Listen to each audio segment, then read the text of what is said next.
E aí, pessoas, tudo beleza? Como é que vocês estão? Aqui quem fala é o Davi Carlos. Sejam muito bem-vindos a mais um vídeo do canal. E dessa vez vamos ver o vídeo do... Deixa eu até colocar aqui na tela. Ah, Tem dois vídeos que eu quero ver, né? Um do Eric Arten, porque eu detesto animes de Power Fantasy. Então vou ver aqui. Pra mim é um dos melhores canais aqui do YouTube. Fala muito sobre arte, anime, mangá. O cara lê de tudo. E ele também de vez em quando sorteia pra quem gosta de desenhar mesa digitalizadora. De vez em quando tem uns negócios legais aqui. Ele posta vídeo uma vez por semana, às vezes ele fica sumido, mas todos os vídeos dele são de qualidade. Esse eu acho que é o último que saiu e eu ainda não vi. E sem ver, eu vou clicar no gostei já. Então, bora pro vídeo. Power Fantasy. Provavelmente esse é o tipo de história mais amada e ao mesmo tempo mais detestada dentro da comunidade de animes. Desde que Sword Art Online se popularizou, houve uma enxurrada desse tipo de obra sendo lançada e Gosto. honestamente eu não sou muito fã. A definição de Power Fantasy pode variar de pessoa para pessoa e de mídia para mídia. Eu vou me referir a ela aqui no sentido mais comum que a gente vê sendo falado em animes, que são aquelas histórias onde você tem um protagonista absurdamente apelão. Que é isso? Eu fiquei sabendo que ia sair um jogo do Solo Leveling, mas não sei se isso aqui é coisa feita por fã ou se Que é o jogo consegue mesmo. dominar todos os desafios da história com extrema facilidade. Tudo que o leitor espera em termos de sucesso acontece com esse sujeito. Muitas vezes ele vai começar como um cara super fraco e um perdedor, se tornando alguém extremamente forte e bem sucedido em tempo recorde. A maioria das mulheres da obra, que normalmente vão ter a personalidade de uma caixa de papelão, vão se interessar por ele. Todos os personagens acham ele legal e quem não acha normalmente vai ser um babaca. Tudo isso para que você, telespectador, possa não somente se identificar, mas se projetar no personagem e assim viver uma fantasia de ser alguém bem sucedido. Pense naquelas cenas cômicas onde um personagem se imagina sendo badass, tendo a vida perfeita e sendo melhor que todo mundo. Um Power Fantasy é basicamente isso daí, mas levado a sério. Esse elemento de realização de desejo Eu não tenho tanta experiência com obra assim, mas as poucas que eu tenho, talvez eu goste porque eu não tenha muita experiência, eu não assisto muito, mas se eu assistisse muito eu poderia enjoar rápido também. não é exclusivo de Power Fantasy, ele está presente em quase toda a obra de ficção. E isso não é algo ruim por si só. Esse filme é massa, esse Desafiando os Gigantes. Deixa eu só ver aqui se eu tô é por causa eu ainda tô pegando experiência com isso aqui. Eu tenho medo de estar só gravando a minha cara e não estar gravando o Se a vídeo. vida real fosse suficiente para satisfazer ali todos os nossos anseios, muito provavelmente a gente nem se Olha que interessaria por lindo. ficção. Então boas histórias normalmente exploram desejos humanos, seja de conseguir se superar, de encontrar o amor, de despertar um senso de aventura ou Nossa, que até mesmo lindo. o desejo por redenção. Porém, quando uma história exagera muito na realização de desejos, ela corre o risco de se tornar um Power Fantasy. Não basta você sair de alguém fraco e se tornar forte. Você tem que se tornar um Mano, esse Dandadan parece ser muito massa. Eu vi o primeiro episódio, curti muito, mas vou deixar acumular. Vou deixar acumular.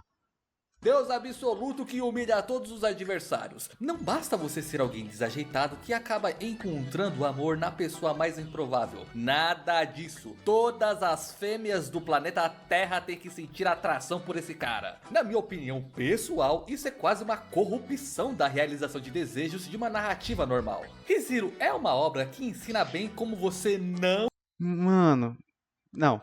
cair nessa armadilha. Como quase toda a ficção, ela trabalha com elementos de realização de desejos. Um cara comum que recebe um poder especial e vai para um mundo fantástico, além de que interage com várias garotas bonitas. Cara, o ReZero é um anime muito legal. Não sei como é que tá. Quando saiu a primeira temporada, eu vi. Acompanhei episódio por episódio. É, mas demorou tanto pra sair a segunda temporada que toda vez falava que ia sair, não saía, aí eu dropei.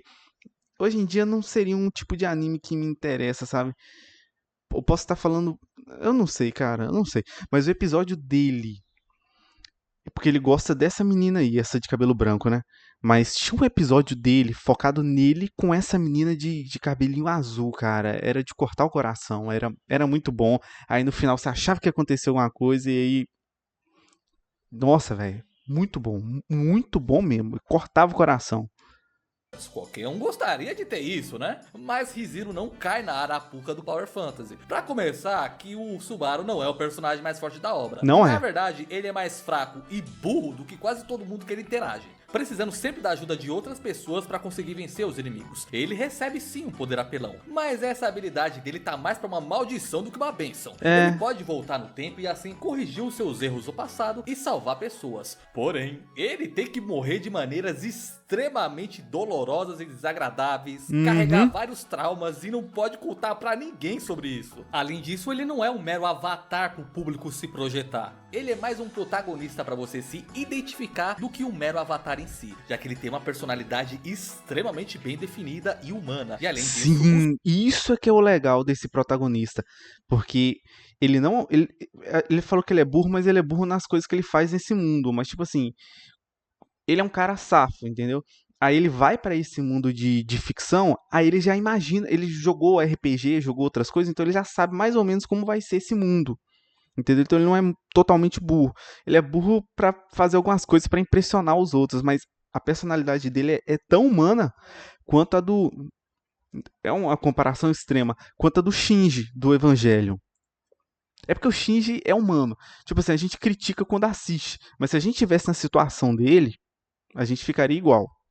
o Subaru não tem um elemento essencial de um protagonista de Power Fantasy, que é a ideia de que o público-alvo gostaria de ser ele. Em um Power Fantasy clássico, a gente quer estar no lugar do protagonista porque a vida dele é melhor que a nossa, né? Mas se você assistiu ReZero com os olhos abertos, você não quer estar na pele do Subaru nem a pau. Nunca. Rapaz, o que esse maluco sofre não tá escrito, parça. O mundo não é o parque de diversões dele, é um lugar que ativamente tenta destruí-lo. Claro, com o tempo o Subaru vai melhorando de vida, ele começa a ser mais reconhecido, respeitado pelas pessoas e até mesmo consegue o amor da Emilia e da Ren, né? Mas ele só consegue isso depois de comer o pão que o diabo amassou. Nesse sentido, é uma história clássica de alguém que se esforça muito e é recompensado no final. Agora, Power Fantasy no geral costuma ser só uma encheção de ego do personagem principal e por procuração do público, frequentemente usando umas abordagens de escrita que eu considero profundamente desagradáveis. Então vamos ver por onde eu começo. Mano, esse menininho ali, pera aí. Profundamente desagradáveis. Então, Qual que é o nome desse menino? Esse menino sumiu. Eu não vejo mais nada dele. vamos ver por onde eu começo. Bicho, tornar os personagens secundários em um bando de inúteis só pra fazer o protagonista parecer mais fodão é o que mais me irrita nesse de obra. Se eu perguntar pra você qual é o seu personagem favorito de alguma obra, nem sempre esse personagem vai ser o protagonista. Em Fullmetal Alchemist nós temos personagens secundários incríveis como o Rob-Sang, a Risa, a Izumi e até o Scar. Fullmetal é minha obra preferida, cara. É muito bem feito e não precisa de 1000 episódios. E tem um mundo bem construído que, se quiser, dá pra fazer uma porrada de spin-off, porque a história se passa em um país. Em um país. Tem personagem de outro país lá na obra? Tem, mas e se eles expandissem a obra? Já em Hunter x Hunter, no arco das Formigas Quimeras, você teve personagens secundários brilhando, como o Morel, o Kaito, a Palme e até esse maluco aí que eu não sei falar o nome. Esse maluco aí é o Yusuke genérico. E se eu pegar Bleach, então é sacanagem, né? Kyoraku, Yoruichi, Urahara, Rukia, Range. Tem tanto personagem interessante ali. Mas a gente sabe que o personagem mais foda de Bleach é o Zaraki Kenpachi. O personagem mais pique de todos os animes. E que é até difícil você decidir qual que é o seu favorito. Normalmente, boas histórias não fazem o mundo girar em torno de um único personagem. Boas histórias têm um mundo vivo com vários personagens interessantes, carismáticos e que... Esse é um dos motivos pra eu não gostar muito de Dragon Ball Super, né? Porque o Z ainda focava em outros personagens. O clássico também, né? Nem se fala. Mas o Z é só Goku e Vegeta, sendo que eles têm um mundo que dá pra focar em outros personagens e tal. Por isso que eu acho Naruto legal, apesar dos problemas. Naruto, o nome do anime é Naruto, o protagonista é Naruto. Mas tinham vários episódios que ele não aparecia. Tinha arcos que focavam no Sasuke, focava em outro personagem, focava em outras pessoas fazendo outras coisas, mano. E aí depois voltava pro Naruto, entendeu? que tem a sua oportunidade de brilhar. A maioria dos Power Fantasies não tem isso, Nossa, pois tudo é todo Kirito. o mundo gira em torno de um único personagem, o protagonista. É por isso que eu não consigo gostar de obras como Solo Leveling, por exemplo. Em vários animes você tem Eu aquele amo. grupo de personagens. Eu curti demais, mas às vezes é porque é minha primeira obra. Eu não sei, mano. O One Punch Man. O One Punch Man também é uma Power Fantasy. Ele era fracão. Ele era fracão. Ele era fracão, teve um treino, ficou imensamente forte. Eu não li o mangá, eu só assisti as 2 temporadas do anime. A primeira, gloriosa, a segunda, nem tanto. Mas. Ah, cara, eu curti. Eu tô lendo, eu tô no capítulo 145, são 200, então eu li, cheguei lá rapidinho. Mas eu tô lendo bem devagar agora, porque senão eu acabo com a obra. E eu não sei se eu vou ver o anime, não. Que é tipo a elite do bagulho, tá ligado? Os Cavaleiros de Ouro, os 13 Capitães, os Hashiras, aqueles personagens que quando chega você sabe que vai roubar a cena. Eu, na minha ingenuidade, achei que os Caçador Rank S do Solo Leveling deveria ser tipo isso daí, tá ligado? Não é. Bicho, que decepção, mano. A fórmula desse manhwa é a seguinte: você tem um elenco extenso de personagens hypados, com design super bacana, interações legais. É a única obra que eu não consegui gravar o nome de ninguém. Não consegui gravar o nome de ninguém. Só o Sang Jin-un, Samsung, e o Jin-oh, que é o amigo dele. Só. E a guilda dele, que é a Jin, e a Jin-A, que é essa menina aí. Mas que no final das contas não passa de figurante de luxo, só serve pra apanhar. Cara, tá muito lindo, o que é isso? Enfrentando grandes dificuldades contra os inimigos, e quando tudo parece perdido, o protagonista sai das sombras pra obliterar o inimigo. Mano, tá massa sem isso aí, hein? esforço nenhum, como se tivesse limpando o chão. A obra no início até tinha a decência de fazer o protagonista realmente se esforçar pra ganhar as batalhas, mas isso daí durou muito pouco. Chega em um ponto que não há mais desafio a ser superado. Assim, ele passa certo sufoquinho, mas não muita coisa. Ele realmente vence com facilidade. No início ele vence com um pouco de dificuldade. Eu acho que a última luta que ele teve assim com dificuldade foi a com o Igris, que tem uma cena muito muito massa, né? Que ele tá com a adaga, ele vê que a adaga não vai funcionar nele, aí ele larga a adaga, aí o Igris vai e larga a espada dele, os dois caem na porrada. Ele apanha, ali é uma luta bem acirrada, mas depois disso parece que ele realmente não passa muita dificuldade, não. Ah, eu gosto, mano. Eu não consigo criticar, não. Eu sei que no anime eles colocam uma certa dificuldade ali pra não ficar muito fácil, porque no manhwa realmente é bem mais fácil as lutas. História, apenas um espetáculo que serve ali para demonstrar a superioridade física, moral e intelectual do protagonista à custa de todos os outros. O pior é que os secundários mal contribuem com as lutas decisivas. Eles só servem para se colocar em perigo para que depois possam ser salvos pelo protagonista. E depois eles ficam lá no modo espectador, babando o ovo dele como se ele fosse um semideus descido dos céus. O público-alvo adora esse tipo de abordagem, mas eu não consigo. Não por ele ser forte, mas eu odeio que todo mundo ao redor dele precisa ser diminuído para que ele pareça especial. Há 2 razões principais para essa abordagem não funcionar. Primeiro, porque ela tende a criar a personagem Mary Sue, que simplesmente... Nossa, o personagemzinha é chata, né? E dizem que a atriz também é insuportável. Simplesmente recebe tudo e é perfeitinho demais. E segundo, porque faz os fãs dos outros personagens se ressentirem do protagonista, que tá levando todos os louros da obra embora. Bicho, ninguém gosta de pessoas que simplesmente recebem tudo, mesmo se for pessoa fictícia. A não ser que você se fantasie como o personagem que tá fazendo isso, né? Que normalmente é o objetivo dessa abordagem porca. Um bom personagem não precisa usar os outros de escada pra ser exaltado. Muito pelo contrário, personagens bem construídos e... Não vou mentir, gostaria que ele tivesse alguns personagens ali que desse uma segurada ali, que tipo assim, ele fosse forte, mas o outro coleguinha dele também é tão forte quanto. Aí é o exemplo perfeito. One Piece é o exemplo de trabalhar os personagens muito bem. Fui surpreendido. Esquecem aqueles ao seu redor ao invés de diminuir eles. É isso que histórias como Fullmetal Alchemist fazem, por exemplo. A luta final contra o vilão em Fullmetal foi o momento de fazer a maioria dos personagens da obra brilharem. Todos eles se juntaram pra... E o legal de Fullmetal é que não é uma obra que os personagens são super poderosos, eles têm força, mas eles não são super poderosos e não é aquele nível de anime que o Naruto começa fraco, no final da obra ele tá forte. Não. Eles aprendem técnicas, eles aprendem sei lá, técnicas novas. Mas assim, eles não vão evoluindo de poder, não dá pra subir de poder, a não ser que use a pedra filosofal. E também depende do conhecimento da verdade. Enfim, essas coisas que eu tô falando é só de quem assistiu o anime. O anime Brotherhood, o clássico, não tem essa parte da verdade, não. Mas o vilão final, o pai, é um dos vilões mais poderosos de todos os animes. Mesmo que não seja um anime tão assim. Ele consegue criar o sol na palma da mão. Ele só não é mais forte do que aquele vilão final, que é o vilão mais forte que eu já vi de todos os animes, é o do Gurren Lagann, que ele solta universos pela mão, de tão forte que o bicho é.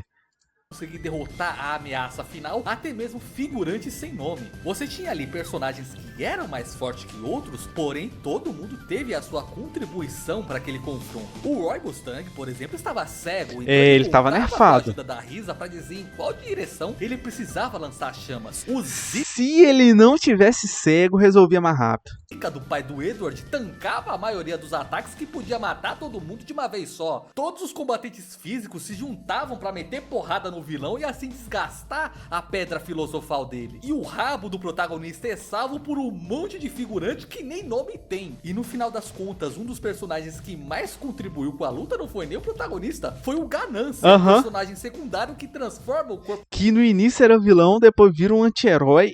Mano, ele quem ajuda muito. Do cara em carvão, e o Edward só precisa dar o golpe de misericórdia. Então, apesar do Edward ser o protagonista, foi justamente com a união de todos os laços que ele fez na história que o grande... Ô, Eric, eu não sei se esse é o nome dele de verdade, mas assim, você falando desse jeito de Fullmetal tá me dando muita vontade de assistir de novo, cara. Infelizmente, eu acho que na Crunchyroll, né, ou na Funimation, a gente tem a dublagem nova, que não é, eu não quero desmerecer ninguém, mas eu gosto muito da dublagem antiga, cara. Mal foi vencido no final, o que está totalmente correlacionado com os temas e mensagens da obra. A maioria dos protagonistas de Power Fantasy teria fracassado no teste dos sinos do Kakashi. Nem mesmo o Sword Art Online, que popularizou essa parada de Power Fantasy, é tão escroto quanto essas obras mais modernas. Pra começar, que o Kirito só humilha a personagem bucha. Quando é algum antagonista realmente forte, ele tem que suar bastante pra vencer, ganha sempre quase por um tris e se machuca no processo. Sem falar que muitas vezes ele não derrota os grandes vilões completamente sozinho. Sempre tem alguém ali pra prestar um suporte pra ele. Cara, eu vou te falar, eu não gosto de Sword Art Online, cara. Eu vi só a primeira temporada mesmo, porque todo mundo falava que era bom na época. Até me falava pra assistir, mas eu não curto não, cara. Direta ou indiretamente. Além de que muitas vezes ele é salvo por outras pessoas. Então, ao menos desse pecado aí, meu amigo, eu não acuso o Kirito não. E pra você ver, né, cara, o nível da coisa caiu tanto que eu estou tendo aqui que elogiar Sword Art Online. Agora, outra coisa que torna um Power Fantasy tão chato quanto assistir uma banana murchar é a falta de tensão e conflito nessas histórias. Histórias boas vivem de conflito e da tensão envolvida neles. Isso nos deixa na ponta da cadeira, roendo os dedos, extremamente envolvidos emocionalmente pelo que os personagens estão lutando. Mas protagonista de Power Fantasy costuma ser tão quebrado e de um jeito tão desinteressante que eles mal enfrentam dificuldades. Isso foi o que me fez dropar o anime do Slime, por exemplo. Admito que nos primeiros episódios até que tava legalzinho ver o Rimuru pouco a pouco e construindo seu império, né? Mas foi passando ali os episódios e eu comecei a pensar, as coisas não estão muito fácil pra esse mano aí não? O anime não tinha conflitos ou desafios à altura dos poderes roubados que a obra deu pro protagonista e ele superava tudo muito facilmente. Era como ver alguém jogar... Mano, eu só conheci uma pessoa que assiste esse anime do Slime e ele fala assim que assiste pra passar o tempo, então não me interessou não. Na verdade a premissa já não me interessa, né, velho? Mas eu sei que tem gente que gosta. Civilization no modo extra fácil, o que acabou ficando bem chato, então eu dropei. Porém, no final do dia, o que realmente importa é a execução. Qualquer ideia, se bem implementada, pode ficar muito boa e um personagem overpower não é exceção. Se não fosse possível, o Alucard não seria um dos protagonistas mais roubados. Cara, eu não sei a imensidão do poder dele. Eu acho que tem ainda na Netflix. Eles nunca tiram da Netflix o Hellsing Ultimate, né? Eu acho que cada volume adapta. Cada episódio adapta um volume do mangá, mas eu nunca vi. O único Hellsing que eu vi foi o Hellsing antigo, que passava na Animax. Eu vi tudo. Mas assim, eu achei bem qualquer coisa. A abertura é legal, mas eu achei bem qualquer coisa aquele anime. Aí eu tive dificuldade de querer assistir esse anime aí. E ao mesmo tempo icônicos no mundo dos animes. Se o ponto da história é que o personagem é invencível, então a tensão não pode vir das batalhas ou da força do personagem em si, mas de algo ao redor disso. Um exemplo disso pode ser visto em um anime chamado O One Punch Man, tipo assim, quando o Saitama chega, você já sabe que vai ser resolvido o problema. Mas quando tem as lutas com os Genos ou com outros personagens, antes dele chegar, é muito massa. Não que seja ruim ele dando os poderes dele, mas assim, a gente sabe que essa é a proposta da obra. Trigon, a versão antiga no caso. O protagonista dessa Massa, obra, tá? o Esse anime é Vash, é massa. um típico personagem apelão. Ele pode vencer a maioria das lutas sem grandes dificuldades. Para contornar isso, o problema que a história impõe é que ele é um pacifista absoluto. Ele deseja proteger a vida humana, mas está preso em uma realidade que para você fazer isso, você precisa tirar a vida de pessoas que, como o Android 16 disse, não podem ser convencidas por palavras. O Vash é tão forte que normalmente ele consegue vencer as situações de uma forma não letal, apenas brincando com os inimigos. É muito divertido. Cara, assistam esse anime. É muito bom. Tem um anime, o anime passava na Cartoon de tarde, mas eu não vi nessa época, né? Assiste ele na. Sei lá, mano. Assiste esse anime aí. É antigo. A animação dele não é muito boa, não. Mas ele tem uma história legal. É um dos melhores protagonistas que eu já vi. Ele tá no meu top 10. Não se deixe enganar. Eu não gosto de protagonista pacifista, a não ser dois: o Vash e o Kenshin Himura. Só eles. E os dois faz sentido eles não matarem. E você perdoa o fato deles não quererem matar. Mas esse aí tem um anime legal. Aí tem essa imagem aí do filme do. Não lembro o nome do filme, mas é um filme de 2000 e poucos por aí. A metade do anime, a primeira metade é cômica e a segunda metade, já um episódio começa a emendar no outro e fica bem sério e chega a ficar triste, cara. Dependendo assim, dá até vontade de chorar, dependendo da pessoa que for assistir ele. Eu fiquei sabendo que tem um remake novo aí, mas, mano, a questão não é nem o design, o 3D, porque o anime novo é 3D, mas é questão de adaptação. Tiveram alguns personagens ali que eles tiraram. É a mesma coisa de fazer Jojo, igual o filme de 2001 que eles falaram, fazer o filme de Jojo sem o Speedwagon. Speedwagon? Eu acho que é isso mesmo, Speedwagon. Aí não dá certo. Então, um dia eu vou pro mangá. O mangá é a obra definitiva ou o anime antigo que não adapta 100% do mangá, tá? São obras diferentes. Ver como ele domina todo mundo, que é parte da graça de ter um personagem apelão desse tipo. Mas isso também tem consequências. Por ele não usar toda a sua força, ele sempre está em desvantagem, então ele se machuca. O corpo dele é todo repleto de cicatrizes, justamente por ele não lutar com tudo que tem. E conforme os conflitos na história vão escalando, as coisas vão ficando mais difíceis. O idealismo do Vash começa a pôr em risco as pessoas que não são tão fortes quanto ele. Nem todos podem se dar Cara, ao luxo. esse é um personagem coadjuvante de luxo, Wolfwood, muito, muito massa. A dinâmica dele, a dinâmica dos dois é tipo assim, ele também é do bem, mas é que o Vash é o pacifista e ele não é. É tipo Goku e Vegeta, Kenshin Himura e Saito. De ter o mesmo estilo de vida que o dele. E em determinado momento a obra impõe que ele faça uma escolha. Ou ele mata um dos vilões para salvar a vida das pessoas que são importantes para ele, ou ele não faz nada e deixa essas pessoas morrerem. Por mais óbvia que a escolha seja, isso é um conflito cabuloso pro Vash. O psicológico dele literalmente quebra por ele ter que fazer uma escolha dessas, e esses são desafios que você não pode superar simplesmente sendo poderoso, pois são conflitos internos. Outra obra que consegue usar bem o conceito de um protagonista invencível é o One Punch Man. Cara, olha o nível de desenho. Não, olha o nível de desenho do Yusuke Murata. O cara é incrível, incrível. incrível. Infelizmente, a gente não teve um estúdio decente pra continuar animando. Se fosse a Madhouse, Ufotable, Witch, a gente poderia ficar mais tranquilo. São os estúdios que eu lembro de cabeça, assim. Eu não sei se o Sunrise é bom. Eu sei que eles fazem Gundam muito bem. Mas eu não sei se os outros animes são bons. Eu não sei.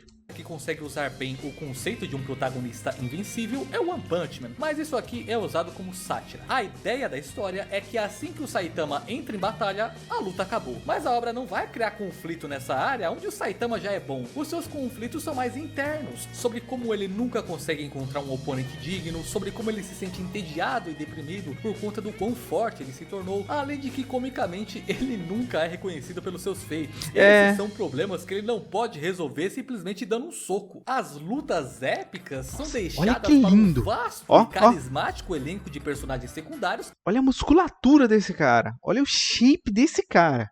Que a obra tem. Essas são as lutas que a gente realmente vibra pela tensão que elas provocam, pois a gente não sabe se o personagem vai vencer ou não. Então elas são cheias de ciclo de tentativa e falha, o que deixa elas ainda mais emocionantes. E o mais importante é que os secundários não são uma escada para engrandecer o protagonista. O Saitama até pode aparecer para salvar eles, mas normalmente ele vai vencer o vilão da forma mais cômica e anticlimática possível. Não é uma entrada dramática cheia de aura para mostrar o quanto ele é fodão. É quase sempre uma piada pra mostrar o quão chato e ridículo seria um personagem ser tão poderoso. Agora, apesar de eu ter demonstrado o meu desprezo por Power Fantasy em animes, tem um lugar que eu acho que ele funciona muito bem. Eu acredito que as fantasias de poder funcionam melhor em jogos, pois você não está... Mano, olha isso. Eu nem sei que jogo é esse aí. Ah, tá, deve ser da Capcom lá, o Monster Hunter. Tem cara de ser aquela engine do Resident Evil. Mano, olha, quando a gente era criança, eu não sei a idade de vocês, mas eu tenho 26 anos. Eu já tive 18, tô velho. Mas quando eu cresci jogando Play 1, aí os gráficos de Play 1 pra hoje é uma podreira. Só que alguns jogos, eles faziam as cutscenes iniciais, tudo bem feito, tal, era vídeo, não era no gráfico do jogo. Com o melhor que tinha na época, né? Só você pegar a abertura de qualquer jogo de Play 1, abertura em CG. Mano, a gente criança imaginava assim, nossa, imagina a época em que os jogos vão ter um gráfico parecido com a CG do PlayStation 1. Aí hoje, os jogos superaram, velho. Superaram a CG do Play 1 e Play 2. Olha isso, mano. Olha como é que evoluiu. Eu acredito que as fantasias de poder funcionam melhor em jogos, pois você não está vendo um personagem super chato e desinteressante fazendo coisas legais. Você, o jogador, é quem está fazendo isso. Você consegue realizar grandes feitos através da jogabilidade, e isso cumpre o propósito de um Power Fantasy de anime em um nível que ele jamais conseguiria, que é viver uma fantasia escapista em Eu queria gostar de Devil May Cry. Seja um jogo voltado para ação, onde você praticamente domina as mecânicas até se tornar um verdadeiro deus. Um jogo de aventura com um vasto mundo aberto onde você pode explorar os vários mistérios que tem nele, ou até mesmo jogos meio duvidosos com mecânicas de afeto onde você pode interagir ali com a sua wife num momento mais íntimo. Tudo é muito mais divertido. Que jogo porque é você esse? mesmo que tá fazendo essas coisas. Claro, nem sempre o jogador vai ser o personagem em si. Em alguns jogos o personagem tem a sua própria personalidade, história e motivações, mas ainda assim é satisfatório jogar com ele, pois o game permite que você experimente o poder daquele personagem. Que jogo é esse? Isso não é Final Fantasy VII Remake. Muitos jogos conseguem ele não tem essa batalha, tem? De poder pro jogador sem cagar o enredo, pois a gameplay costuma estar ligeiramente afastada da história principal. Nos jogos de Dragon Ball você pode dar uma surra absurda ali no Raditz durante a gameplay, mas no final tu ainda vai perder porque é assim que a história deve acontecer. Então os jogos conseguem fazer o jogador se sentir poderoso, mas sem comprometer tanto assim o enredo. Resumindo a ópera, obras com elementos de Power Fantasy fazem sucesso por conta da sua natureza escapista. Honestamente, eu não sou contra escapismo. Quando a nossa vida mundana não consegue oferecer todos aqueles estímulos que a gente precisa para ter uma vida plena, é completamente natural buscar isso em alguma forma de ficção para ter uma espécie de catarse e assim suprir essa necessidade. Todo mundo faz isso em algum momento, mas honestamente eu prefiro fazer isso com videogame mesmo. Quando eu tô assistindo anime ou lendo mangá, eu prefiro consumir... Não, beleza, é desinteressante se for parar pra pensar. Mas como eu não tenho contato com esse tipo de obra, então eu curti bastante. Eu sei que tem a continuação, Solo Leveling Ragnarok. Não sei, cara, se for a mesma fórmula do Solo Leveling original, não sei se eu vou ler. Talvez seja desinteressante, mas por ser tal. Então, tá. Já que o One Punch Man, depois dessa explicação, não se encaixa nessa categoria, então o Solo Leveling é a minha primeira obra. Sword Art Online eu acho um saco, eu ignorava isso. Nossa, cara. Eu não sei nem por que eu terminei de assistir a primeira temporada. Mas eu curti, mas eu não sei se toda a obra que eu for ler fosse assim, eu gostaria. Mas eu tô gostando, tá escalando demais. E os vilões que ele tá enfrentando estão escalando muito. E aí ele tá fazendo a sombra dos bichos que ele tá enfrentando, que são fortes. Aí escala demais. Aí depois aparece um outro bicho que é muito mais forte. Aí fica nesse ciclo e eu não consigo parar de ler. Eu gosto demais. Uma história mais real. Eu quero me identificar com os personagens por conta dos seus dramas, por conta de quem eles são. Não usar eles como Olha um que lindo, avatar pra cara. viver uma fantasia. Eu sempre achei isso bem cringe, pra ser honesto. E na maioria das vezes vem às custas da escrita da história. Mas isso daí sou só eu. Agora eu quero saber de vocês. O Mano, que vocês acham sobre isso daí? Eu vou procurar ler a maioria dos comentários, pois é um assunto bem polêmico. deixa E eu ver acredito que aqui as o que o opiniões vão pessoal ser tá as mais falando. variadas possíveis. Então pode soltar o verbo aí, fechou? E basicamente era isso que eu queria falar hoje, meus bruxos. Muito Você obrigado tem que por entender, vocês esses terem me personagens são assistido até aqui. literalmente Obrigado eu. aos membros Os do criadores canal disso por vêm aqui em apoiarem Baía esse Nova, conteúdo e Goiás. eu vejo Bahia vocês no Nova, próximo Goiás vídeo. se inspirar em mim. O quê? O quê? Não! Ele começou a reproduzir outro vídeo. Peraí. Enfim, é isso. Eu não vou enrolar mais com isso, não. E Power! eu espero que vocês tenham gostado do vídeo, né? Espero que vocês. 31 minutos, só não ficou muito grande, não. Espero que vocês tenham gostado do vídeo, que vocês tenham curtido. Não se esqueça de curtir, compartilhar. E é isso, se inscreva aqui no canal, porque sempre que puder, né, na medida do possível, eu vou ficar fazendo react. Tem outros vídeos que eu quero fazer, mas vocês podem mandar para mim alguns vídeos de react. No caso, eu tenho muitos vídeos naquela playlist, eu acredito que vocês também têm, de assistir mais tarde no YouTube. Só que tem tanto vídeo que lá há anos que eu não vi, que agora eu tô começando a ver. Aí, esse é um desses, eu vi o Eric Arta e coloquei em assistir mais tarde e pensei, por que não fazer um conteúdo, né, disso? Mas pode mandar. E na medida do possível, eu pretendo fazer review de jogos, porque no meu tempo livre eu tento jogar alguma coisa, ou falar de animes, ou falar de mangá, alguma coisa assim. Então, espero que vocês gostem. Mas é isso, não vou enrolar mais não. Muito obrigado e até a próxima. Fui!